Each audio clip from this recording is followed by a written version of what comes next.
Hello കൂട്ടുകാരെ, എല്ലാവർക്കും വീട്ടിലേക്ക് സ്വാഗതം. നമ്മൾ ഡയാന്തസുമായിട്ടാണ് ഇന്ന് വന്നിട്ടുള്ളത്. ഡയാന്തസ് പ്ലാന്റ് നല്ല ഹെൽത്തി ആയിട്ട് നന്നായിട്ട് വളരാനും അതിൻ്റെ കെയറിങ്ങും അതിന് കൊടുക്കേണ്ടുന്ന വളത്തിൻ്റെതൊക്കെ ആയിട്ടാണ് ഇന്നത്തെ വീഡിയോ. എല്ലാ കൂട്ടുകാരും കയറി കാണണേ. ഇതൊക്കെ നമ്മൾ മദർ പ്ലാന്റ് വലിയ ഫ്ലവറിൻ്റെയാണ്. ഇപ്പം നമുക്ക് ഫ്ലവർ നന്നായിട്ട് കുറവുമാണ്. നന്നായിട്ട് ചെറിയ ഫ്ലവറായി, നല്ല വലിയ ഫ്ലവറാണ് വരണത്. ഇപ്പോൾ ചെറുതായപ്പം എൻ്റെ പോട്ടി മിക്സ് നമുക്ക് കൊടുത്ത് വളമൊക്കെ കൊടുത്തിട്ട് കുറച്ച് നാളായി. അപ്പോൾ ഇതിൻ്റെ ചുവടിളക്കിയിട്ട് നമുക്ക് തിന്ന് വളമൊക്കെ കൊടുക്കണം. അപ്പോൾ അതിന് വേണ്ടിയിട്ട് നമ്മളെടുത്തിട്ടുള്ളത് ഞാൻ NPK പോലുള്ള വളങ്ങൾ മുമ്പൊക്കെ ഇതിന് സ്പ്രേ ചെയ്യുകയും ചുവട്ടിലൊഴിച്ച് കൊടുക്കുകയൊക്കെ ചെയ്യാറുണ്ട്. അപ്പോൾ എനിക്ക് വലിയ മദർ പ്ലാന്റ് പെട്ടെന്ന് അങ്ങ് നിൽക്കുന്ന നിലയിൽ അങ്ങ് ചീഞ്ഞു പോകുന്നുണ്ട്. അപ്പോൾ അതുകൊണ്ട് ഞാൻ NPK പോലുള്ള അതോ ഗ്രീൻ കെയറോ DAP അങ്ങനെ ഒന്നും ഈ ഡയാന്തസിന് കൊടുക്കണില്ല. അപ്പോൾ കുറേ പേരൊക്കെ എൻ്റെ നിന്ന് പ്ലാന്റ്സ് വാങ്ങിച്ചിട്ടുണ്ട്.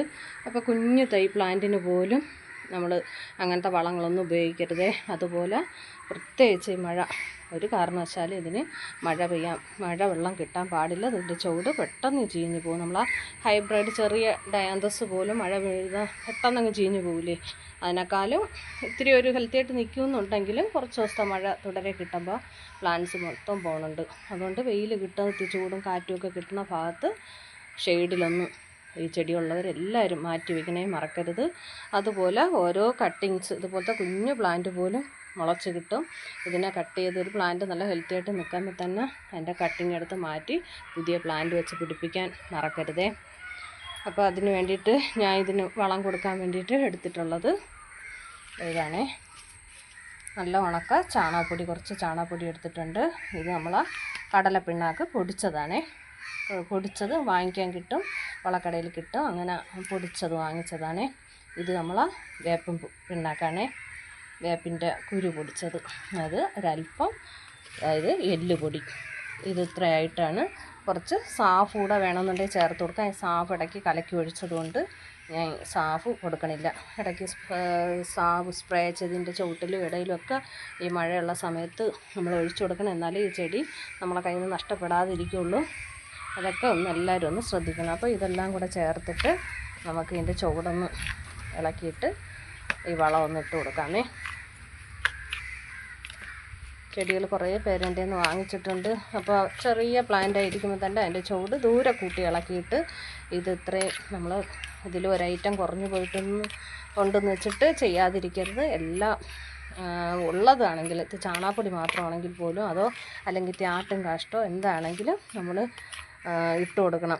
രാസവളം കൊടുക്കാതെ ഇതിന് ജൈവവളം എന്തുണ്ടെങ്കിലും കൊടുക്കണം. അപ്പോൾ പ്ലാന്റ് നല്ല ഹെൽത്തി ആയിട്ട് വരും. പെട്ടെന്ന് അങ്ങ് നശിച്ചു പോകുന്ന ഒരു ചെടിയാണ് ഇത്. അതുകൊണ്ടാണ് ഇങ്ങനെ ചെയ്യാൻ പറയണം. അപ്പോൾ ഇത് കൊടുക്കുമ്പോൾ എനിക്ക് നല്ല റിസൾട്ടാണ്. ഞാൻ ആദ്യം മുതലേ ഇങ്ങനത്തെ വളമാണ് എൻ്റെ ചുവട്ടിലിട്ട് കൊടുക്കാറുള്ളത്. അപ്പോൾ എല്ലാവരും ഇങ്ങനെയൊക്കെ ഒന്ന് ചെയ്ത് കൊടുക്കണം. ഇത് ചുവടൊന്ന് ഇളക്കിയിട്ട് നമ്മൾ ഈ ചെടിയുടെ ചുവട്ടിൽ ഒരിക്കലും അതിൻ്റെ വേര് ഭാഗത്തൊന്നും തട്ടാതെയാണ് ഇട്ട് കൊടുക്കാൻ. നമ്മൾ എല്ലുപൊടിയൊക്കെ ഇടുന്നുണ്ട്. എല്ലുപൊടിയൊക്കെ ഇടുമ്പോൾ നല്ല നിറയെ ഫ്ലവർ വരാനും ചെടി നല്ല ഹെൽത്തി ആയിട്ട് നിൽക്കാനും എല്ലാം സഹായിക്കും. അപ്പോൾ ഒരു ചെടിക്ക് ഒരു 3-4 സ്പൂണ് ചുവട്, വലിയ ചട്ടി ആയതുകൊണ്ടാണ് ഇങ്ങനെ ചെടി അനുസരിച്ച് ചെറിയ ചട്ടിയിലൊക്കെ ആണെങ്കിൽ ഒരു 2 ടീസ്പൂണൊക്കെ ഇട്ട് ചുവടൊന്ന് ഇളക്കി ഇട്ട് കൊടുത്താൽ മാത്രം മതി.